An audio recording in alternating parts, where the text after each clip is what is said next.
श्री संत गोरोबाकाच्या मंदिराचं आज रोजी महाद्वारी पूर्व बाजूला आहे। जी मंदिर तयार झाल्यापासून स्थापन झाल्यापासून त्या ठिकाणी पूर्वजांना आमच्या महाद्वार पूर्व दिशेला केलं आहे आणि राणा जगजितसिंह पाटील यांनी 3 वेळेस त्याचं उद्घाटन केलेलं आहे दक्षिण उत्तर बाजूला आणि त्या ठिकाणी आमचा विरोध असताना खोदकाम केलेलं आहे आणि आज रोजी त्याचं काम चालू आहे। त्याला स्थगित मिळावी आणि आमचं ज्या ठिकाणी महाद्वार आहे पूर्व बाजूला त्या ठिकाणी करण्यासाठी आम्ही आज आमरण उपोषणाला बसलो।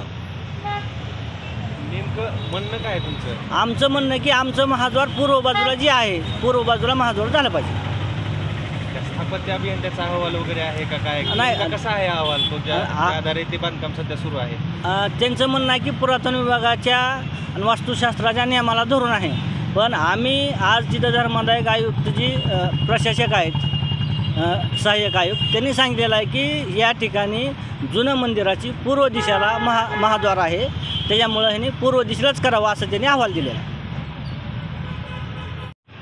सर्वांची महाद्वार हे पूर्व दिशेला आहे आणि पूर्व दिशेला महाद्वार हे शास्त्राप्रमाणे आहे, परंतु जे जगजित राणा तुमचे जे आहेत आमदार ते पूर्वी राष्ट्रवादीचे होते, आता ते भाजपमध्ये गेले। त्यांनी नेमकं काय प्रस्ताव समोर ठेवला, ज्यावेळेला धाराशिवमध्ये आमची बैठक गेली त्यावेळेला त्यांनी जो प्रस्ताव आमच्या समोर ठेवला होता तो महाद्वार पूर्वेचाच होता, परंतु नंतरच्या काळात त्यांनी का असं केलं आम्हाला काही कळत नाही।